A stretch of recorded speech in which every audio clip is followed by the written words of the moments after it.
লক্ষ্মীপুরা নামক এক গ্রামে দুই বোন মিনা ও রিনা বসবাস করত। তাদের একটি ভাঙা কুড়ে ঘর আর বাবা রেখে যাওয়া এক সবজি ক্ষেত ছাড়া আর কিছুই ছিল না। মা বাবার মৃত্যুর পর দুই বোন ওই সবজি খেতে অক্লান্ত পরিশ্রম করত, আর সেই সবজিগুলো দিন শেষে বাড়িতে এনে তা রান্না করে কোনো মতে খেয়ে না খেয়ে তাদের দিন কাটতো। কিন্তু দুই বোনের মধ্যে অনেক মিল ছিল। তারা না খেয়ে থাকলেও গল্প গুজব আর হাসি আনন্দ করে তাদের দিন কাটাতো। কিন্তু হঠাৎ করে সবজি ক্ষেতের সব সবজিগুলো শেষ হয়ে যায়। এতে করে বড় বোন মিনা অনেক চিন্তায় পড়ে যায়। সে ছোট বোন রিনাকে বলে, বোন, এখন কি হবে? বাবা রেখে যাওয়া সেই সবজি ক্ষেতের সবজিগুলো তো ফুরিয়ে গেল। নতুন করে সবজি আনার আর আমাদের খাবার জোগানোর টাকা আমরা কোথা থেকে পাবো? আপু, তুমি ভুলে গেলে মায়ের রেখে যাওয়া গহনার কথা। ওই গহনাগুলো বিক্রি করলে আমরা অনেক টাকা পাবো, কারণ ওই গহনাগুলো যে সোনার গহনা। ওই গহনাগুলো বিক্রি করে আমরা সবজি খেতে বীজ কিনে আনবো, আর বাকি টাকা দিয়ে অনেক মজার মজার খাবার কিনবো। বোন, তুই ঠিকই বলেছিস। মায়ের রেখে যাওয়া ওই গহনাগুলোর অনেক মূল্য হবে। ওই গহনাগুলো তো সোনার গহনা, কিন্তু ওই গহনাগুলো বিক্রি করতে আমার একটু ইচ্ছা হচ্ছে না। মায়ের রেখে যাওয়া ওটা শেষ স্মৃতি ছিল, কিন্তু এখন এছাড়া আর কোনো উপায় দেখতে পারছি না। তাই তো আমাদের এই গহনা বিক্রি করা ছাড়া আর কোনো উপায় নেই। চল আমরা গিয়ে দেখি এই গহনার মূল্য কতটা পাওয়া যায়। এরপর দুই বোন চলে যায় সেই গহনাগুলো নিয়ে বাজারে। আর যখন তারা স্বর্ণের দোকানে ওই গহনাগুলো দেখায়, তখন তাদের ছোট বাচ্চা মেয়ে পেয়ে দোকানদার তাদেরকে ঠকায়। তোমরা এই গহনা এনেছো, এগুলো অনেক পুরাতন ডিজাইন, এর অনেক মূল্য ভেবেছো তাই না? কিন্তু আমি তোমাদেরকে এই সামান্য কটাকা ছাড়া আর কিছুই দিতে পারবো না। এই গহনাগুলো এখন তেমন একটা চলে না, এগুলো ভাঙলে কিছুই পাওয়া যাবে না, তাই যা দিচ্ছি এগুলো নিয়ে যাও। স্বর্ণকারের কথা শুনে তাদের দুই বোনেরই মন খারাপ হয়ে যায়, কিন্তু তাদের করার কিছুই ছিল না। এরপর তারা সেই সামান্য কিছু টাকা নিয়ে চলে আসে, আর বাজার থেকে তারা নিজেদের জন্য কিছুটা খাবার আর সেই সবজি বাগানের জন্য বীজ কিনে নিয়ে বাড়িতে ফিরে আসে। এরপর রাতে সেই খাবারগুলো ভাগাভাগি করে খেয়ে দুই বোনই ঘুমিয়ে পড়ে। এদিকে ঘুমের মধ্যে ছোট বোন একটা স্বপ্ন দেখে। সে দেখে তাদের সেই ভাঙা কুড়ে ঘরটি সোনা আর ঘাসে পরিণত হয়েছে। চারিদিকে সবকিছু চকচক করছে।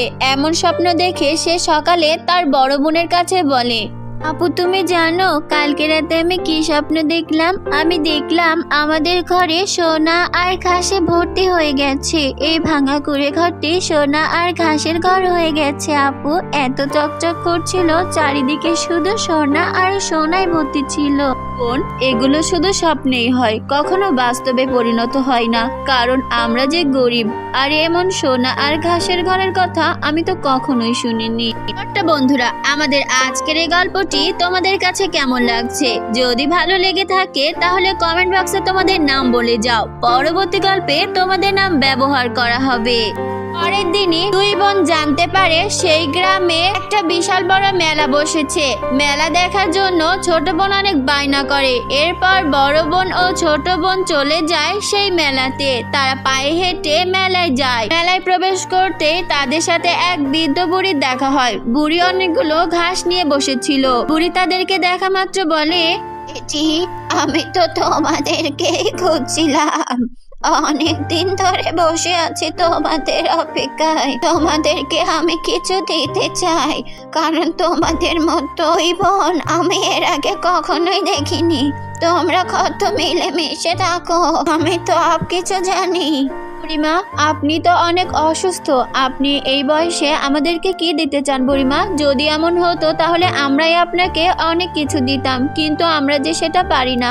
এত কিছুর মধ্যেও আমরা দুই বোন অভাব অনটনকে বাদ রেখে সুখে থাকার চেষ্টা করি। তো তোমাদের দেখলেই বোঝা যাচ্ছে। আমি চাই তোমরা এইভাবেই থাকো।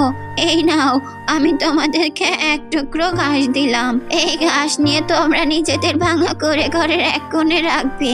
তারপর সকালে দেখবে কি চমৎকার ঘটে। তবে একটা শর্ত আছে, কখনোই দুই বোনের মধ্যে কোনো অহংকার বিরাজ করা যাবে না। দ্বন্দ্ব লোভ তো পরের কথা, তোমরা কোনো কিছু লোভই করতে পারবে না, তাহলে কিন্তু অনেক ক্ষতি হবে। আচ্ছা বুড়িমা, আপনি যেমনটা বলছেন ঠিক তেমনটাই করব আমরা। এরপর বুড়িমার দেয়া এক টুকরো ঘাস নিয়ে দুই বোন খুশি মনে তাদের ভাঙা কুড়ে ঘরে চলে যায়। সেই দিন রাতে তারা সেই ঘাসকে এক কোণে রেখে দেয়, কিন্তু পরের দিন সকালেই তাদের ঘরে এক চমক ঘটে। পুরো ঘর ঘাস আর সোনায় ভর্তি হয়ে যায়। আপু, আমি আজকেও কি স্বপ্ন দেখছি নাকি এগুলো সত্যি? আমার তো মনে হচ্ছে আজও আমি স্বপ্ন দেখছি, কারণ আমার স্বপ্নে আমি এগুলোই দেখেছিলাম যেগুলো আজকে চোখের সামনে দেখছি। আরে বোন, আজকে তুই স্বপ্ন দেখছিস না, এগুলো সব সত্যি রে। আমরা সত্যি আমাদের ঘরে সোনা আর ঘাস দেখতে পাচ্ছি, কিন্তু বুড়িমার কথা মাথায় রাখতে হবে। আমরা এখান থেকে সামান্য কিছু স্বর্ণ বিক্রি করে সবজি বাগানের আরো সবজি উৎপাদন করব, আর আমরা তো অসহায় মানুষদেরকে অবশ্যই সাহায্য করব। বলছো আপু, এত বড়লোক হয়ে যাবার পরও আমরা শুধু শুধু কেন আবারও ওই সবজি বাগানে কষ্ট করতে যাব? তোমার যেতে হয় যাও, আমি যাব না। আমি তো এই ঘরেই বসে থাকবো, আমাদের আর কোনো কিছুর অভাব হবে না। আর ওই স্বর্ণকার কাকু আমাদেরকে ঠকাতে পারবে না, গতবার যেভাবে ঠকিয়েছিল। বড় বোন ছোট বোনকে অনেক বোঝানোর চেষ্টা করে, কিন্তু ছোট বোন কোনো কিছুই বুঝতে চায় না। এদিকে বড় বোন একাই সেখান থেকে কিছু স্বর্ণ নিয়ে বাজারে চলে যায়, আর সেগুলো বিক্রি করে সে তার সবজি বাগানকে আরো সুন্দর করে তোলে। একা একা সবজি বাগানে কাজ করে, কিন্তু তার মন খুব খারাপ হয়। সে সব কাজ একাই করত, কখনোই ছোট বোন তাকে কোনো কাজে সাহায্য করত না, এমনকি গরিব মানুষদেরকেও সাহায্য করতে দিত না। এদিকে এই ঘটনার পর থেকেই 2 দিনের মধ্যে তাদের ঘরে স্বর্ণ আর ঘাসগুলো কমতে থাকে। এটা দেখে ছোট বোন অনেক চিন্তায় পড়ে যায়। সে তার বোনকে বলে, ও এসব কি হচ্ছে? আমাদের ঘরে সব স্বর্ণ আর ঘাসগুলো এভাবে কমছে কেন? তাহলে তো আমরা আবারও আগের মতো গরিব হয়ে যাব। আমি তো কিছুই বুঝতে পারছি না কেন এগুলো হচ্ছে। তখনই সেই বৃদ্ধ বুড়ি তাদের ঘরে প্রবেশ করে আর বলে, এই সব কিছু হচ্ছে শুধুমাত্র তোমার জন্য। তুমি আমার কথা রাখনি, মনে আছে ওই দিন আমি কি শর্ত দিয়েছিলাম? তুমি তোমার বোনের কষ্ট বোঝো না।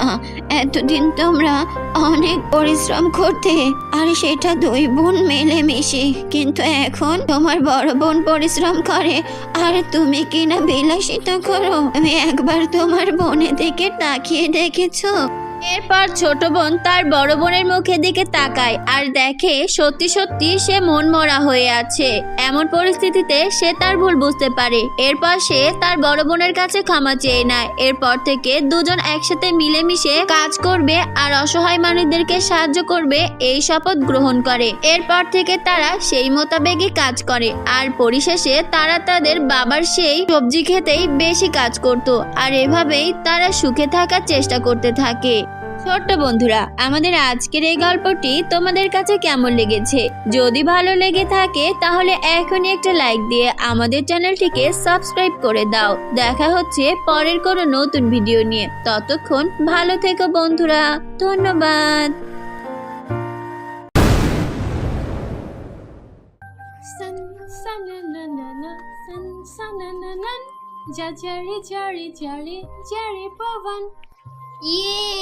এই তো হয়ে গিয়েছে আমার রিলস।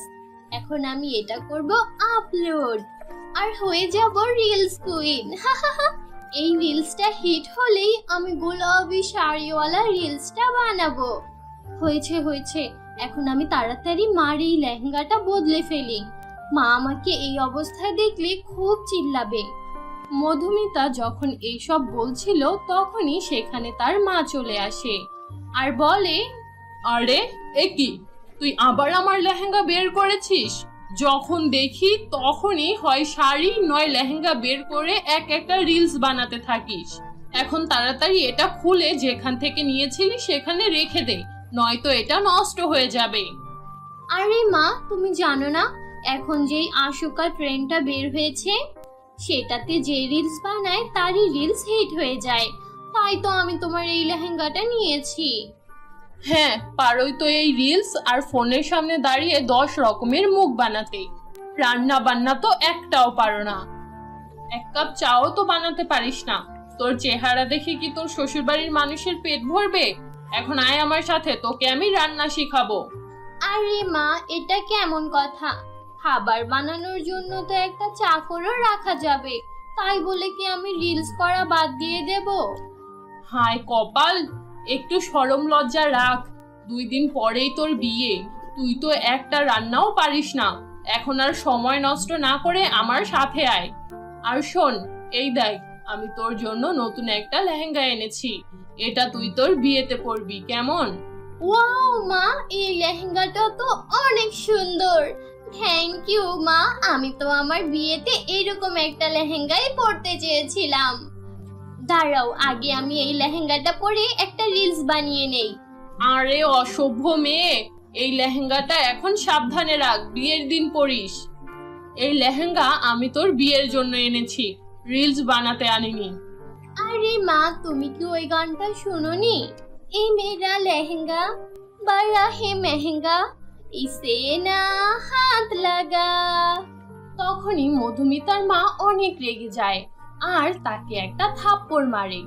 তারপর তার কাপড় চেঞ্জ করে তাকে রান্নাঘরে নিয়ে যায় আর বলে, সব সময় ড্রামা করতে থাকিস, এখন আমার সাথে খাবার বানা আর এই রিলস টিলসের চক্কর ছেড়ে দে। না মা, আমি খাবার রান্না করব না। একটা থাপ্পড় দেব। এখন যা, ডাল বসা আর তাতে হালকা লবণ, হালকা মরিচ আর হালকা হলুদ দে। এরপর মধুমিতা ওই ডালে লবণ, হলুদ আর মরিচ দিয়ে দেয়। তারপর সেটা রান্নার চুলায় বসিয়ে দেয়। মা, আমি ডাল বসিয়ে দিয়েছি। কিছুক্ষণের মধ্যেই 2-3টা সিটি বাজবে আর ততক্ষণে এই ডাল হয়ে যাবে।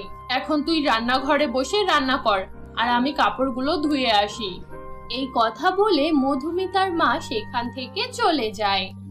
আর মধুমিতা মনে মনে বলতে থাকে, 10-15 মিনিটের মধ্যে তো একটা সিটি আসবে, ততক্ষণে আমি আমার বিয়ের লেহেঙ্গাটা পরে একটা রিলস বানিয়ে নেই, মা জানতেও পারবে না। এই কথা বলে মধুমিতা তার বিয়ের নতুন লেহেঙ্গা পরে নাচতে থাকে। হায় কপাল, সব ডাল পুড়িয়ে দিয়েছে। মধুমিতা, কই তুই? এই কথা শুনে মধুমিতা অনেক বেশি ভয় পেয়ে যায়। আরে বাপরে, এটা কি হলো? আমি তো এই ডালের কথা একেবারেই ভুলে গিয়েছিলাম। এখন আমি কি করব? মা তো আমাকে ছাড়বেই না। এই কথা বলে মধুমিতা দৌড়ে কিচেনে যেতে নেয় আর তখনই ধপাস করে পড়ে যায়। এতে তার বিয়ের লেহেঙ্গা অনেকটা ছিঁড়ে যায়। আরে এখন আমি কি করব? এই ডালের চক্করে তো আমার লেহেঙ্গাটাও ছিঁড়ে গেল। হায় কপাল, এখন তো আমার মা আমাকে মেরেই ফেলবে। এই সব কথা ভেবে মধুমিতা সেখানে দাঁড়িয়েই কাঁপতে থাকে। আর তখনই সেখানে মধুমিতার মা চলে আসে আর মধুমিতাকে প্রচুর বকাঝকা করতে থাকে। তখনই তার চোখ যায় মধুমিতার ছেঁড়া লেহেঙ্গার দিকে। বাহ, ভালোই হয়েছে, বিয়ের লেহেঙ্গাটা ছিঁড়ে ফেলেছেন। এখন আমার কাছে আর একটা টাকাও নেই যে আপনাকে নতুন একটা লেহেঙ্গা কিনে দেব। যান, এখন আপনাকে এই ছিঁড়া লেহেঙ্গা পরেই বিয়ের পিঁড়িতে বসতে হবে। মধুমিতার মা মধুমিতাকে প্রচুর বকে আর এতে মধুমিতার মন অনেক খারাপ হয়ে যায়। সন্ধ্যাবেলায় সে তার লেহেঙ্গা ঠিক করার জন্য একটা টেইলারের কাছে যেতে থাকে। এমন সময় সে দেখে একটা বৃদ্ধ মহিলা আসছে, যে কিনা অন্ধ, আর তার ঠিক সামনে দিয়েই ফুল স্পিডে একটি গাড়ি যাচ্ছে। বৃদ্ধ মহিলা যখনই সেই গাড়ির সাথে ধাক্কা খেতে যাবে তখনই মধুমিতা দৌড়ে তার কাছে যায় আর সেই বৃদ্ধ মহিলাকে বাঁচিয়ে নেয়। দাদিমা, আপনি ঠিক আছেন? আপনার কোনো ক্ষতি হয়নি তো? এক্ষুনি তো আপনি একটি গাড়ির সাথে ধাক্কা খেতেন। আরে না মা, আমি একদম ঠিক আছি। তোমাকে অনেক অনেক ধন্যবাদ। কি করব মা, আমার কপালটাই খারাপ। চোখটা খেয়ে বসে আছি, যার কারণে কিছুই দেখতে পাই না। আমার কাছে তোমাকে দেওয়ার মতো আর কিছুই নেই মা। তবে হ্যাঁ, একটা জিনিস আছে, এটা নাও, এটা তুমি তোমার কাছেই রেখে দাও। আরে না না দাদি, আমি কিচ্ছু চাই না। আরে মা, কিছুদিনের মধ্যেই তোমার বিয়ে, আমি নিশ্চিত এটা তোমার কাজে দেবে। এই কথা বলে সেই বৃদ্ধ মহিলা সেখান থেকে চলে যায় আর মধুমিতা ওই ব্যাগটা নিয়ে তার বাড়ি ফিরে যায়। আরে সেই বুড়িমা কিভাবে জানে যে কিছুদিনের মধ্যেই আমার বিয়ে হতে চলেছে? তারপর যখন মধুমিতা সেই ব্যাগটা খুলে তখন দেখে ওই ব্যাগের ভেতর তার বিয়ের লেহেঙ্গার মতোই একটা লেহেঙ্গা আছে। এটা দেখে মধুমিতা অনেক খুশি হয়। উফ গড, ওই মহিলা নিশ্চয়ই কোনো ফেরেশতা ছিল, তা না হলে কোনো পরী ছিল। তাই তো সে আমার বিয়ের কথা জানতো, আর তাই তো সে আমাকে এত সুন্দর একটা লেহেঙ্গা উপহার দিয়েছে। থ্যাংক ইউ দাদিমা, তোমাকে অনেক অনেক ধন্যবাদ। এর কিছুদিন পর মধুমিতার বিয়ে হয়ে যায় আর মধুমিতা তার শ্বশুর বাড়িতে চলে যায়। এরপর যখন মধুমিতা তার স্বামীকে নিয়ে তার শাশুড়ির সাথে দেখা করতে যায় তখনই তার লেহেঙ্গার ভেতর থেকে সোনার কয়েন বের হতে থাকে। এই দৃশ্য দেখে সেখানে থাকা সবাই অনেক বেশি অবাক হয়ে যায়। আরে ভাবি, আপনি কি আপনার লেহেঙ্গার সাথে সোনার কয়েন নিয়ে এসেছিলেন যে আপনার লেহেঙ্গার ভেতর থেকে সোনার কয়েন বেরিয়ে আসছে? মধুমিতা তার ননদকে কিছুই বলে না। এরপর যখন মধুমিতা আর একটু সামনে এগিয়ে যায় তখন আবারও তার লেহেঙ্গার ভেতর থেকে সোনার কয়েন বেরিয়ে আসতে থাকে। এটা দেখে আকাশ বলে, মধুমিতা, আমি জানি তোমার লেহেঙ্গার খুব শখ, কিন্তু তুমি আমাকে সত্যি করে একটা কথা বলো, তুমি এই লেহেঙ্গার মাঝে কোনো সোনার কয়েন লুকিয়ে রাখোনি তো? আরে না আকাশ, আমি এরকম কিছু করিনি। জানি না এগুলো কোথা থেকে বেরিয়ে আসছে। সেটাই তো আমি বলছি, মনে হচ্ছে আমাদের বাড়িতে মা লক্ষ্মী এসেছে। এখন থেকে আমাদের আর কোনো কিছুর অভাব হবে না। মা, তুমি আজকে থেকে এই বাড়ির কোনো কাজ করবে না, সব আমি করে ফেলবো, তুমি শুধু আরাম করবে। এইসব দেখে মধুমিতা চিন্তায় পড়ে যায় আর মনে মনে বলতে থাকে, এইসব কি হচ্ছে? এইসব এই লেহেঙ্গার কারণে হচ্ছে না তো? মনে হচ্ছে এই লেহেঙ্গা কোনো জাদুর লেহেঙ্গা, যার কারণে এইসব হচ্ছে। আরে আমাদের বউ আসতেই তো আমাদেরকে ধনী বানিয়ে দিয়েছে।